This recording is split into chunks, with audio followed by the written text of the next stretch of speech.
토종약초의 민간식이요법 녹은갈대뿌리. 안녕하세요. 토종약초의 민간식이요법입니다. 오늘은 강가와 들판에서 흔히 보이지만 그 효능만큼은 결코 흔하지 않은 약초 녹은 갈대뿌리에 대해 이야기해 보겠습니다. 예로부터 녹은은 열을 내리고 갈증을 멎게 하며 기침과 답답함을 풀어주는 자연의 해열제이자 해독제로 귀하게 쓰여왔습니다. 특히 여름철 더위로 인한 열증과 폐와 위에 쌓인 열을 다스리는 데 중요한 약재입니다. 1. 녹은의 생태와 채취. 녹은은 갈대의 땅속 뿌리줄기입니다. 갈대는 벽과에 속하는 여러 해살이 풀로 강가, 습지, 논 주변에서 강한 생명력으로 자랍니다. 그 뿌리는 진흙 속에서도 썩지 않고 길게 뻗으며 수분을 가득 머금고 있습니다. 이러한 생태적 특성 때문에 녹은은 몸속의 열을 식히고 진액을 보충하는 약초로 발달하게 되었습니다. 녹은은 가을이나 이른 봄에 캐며 깨끗이 씻어 햇볕에 말려 사용합니다.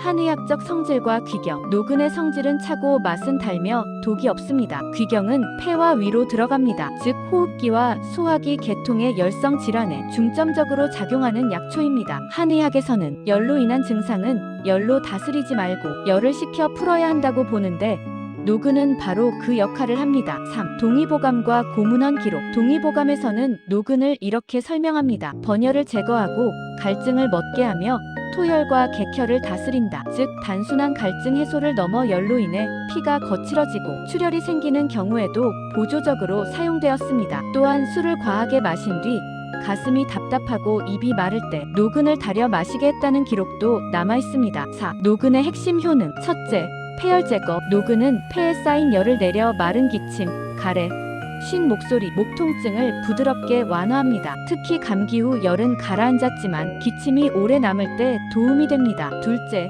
위열 제거. 속이 쓰리고 입냄새가 심하며 혀가 붉은 경우 이는 위에 열이 쌓였다는 신호인데 녹은은 위열을 식혀 속을 편안하게 합니다. 셋째, 갈증 진액 보충. 여름철 더위나 열성 질환 후 입이 마르고 피로가 심할 때 녹은은 진액을 보충해 몸을 회복시킵니다. 넷째, 해열해독. 감기, 더위, 염증 등으로 몸에 열이 있을 때 녹은 달인물은 자연스럽게 열을 내려줍니다. 다섯째, 이뇨작용. 소변이 잘 나오지 않거나 몸이 잘 붓는 체질에 녹은은 노폐물 배출을 도와 부종을 완화합니다. 체질별 녹은 활용법. 열이 많은 체질 녹은 단독 사용 적합. 담배, 술을 자주 하는 분 폐열, 위열 제거에 도움. 여름철 더위에 약한 분 녹은 차로 예방. 몸이 찬 체질 생강이나 대추와 함께 사용. 6. 현대 영양학적 해석. 녹은에는 풍부한 수분과 미량 미네랄, 항산화 성분이 포함되어 있어 체내 수분 균형 유지와 염증 완화,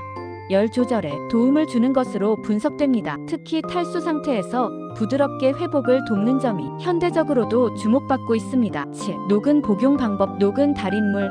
말린 녹은 20에서 30g을 물 1리터 20에서 30분 달여 하루 2에서 3회 복용. 여름 보양차로 녹은과 맹문동, 갈증 기침 완화, 열성 기침에 녹은과 감초, 폐 보호, 찬 체질 보완은 녹은과 생강 소량. 8. 주의사항. 녹은은 성질이 차기 때문에 과다 복용은 복통이나 설사를 유발할 수 있습니다. 임산부, 만성질환자, 약물 복용 중인 분은 전문가 상담 후 섭취를 권장합니다. 9. 마무리. 녹은 갈대뿌리는 평범한 풀의 뿌리이지만 몸속 열을 식히고 폐와 위를 맑게 하며 갈증과 기침을 다스려온 자연의 지혜입니다. 자연은 늘 우리 곁에서 조용히 약이 되어줍니다. 다음 시간에도 토종약초의 깊은 이야기로 찾아뵙겠습니다. 시청해주셔서 감사합니다.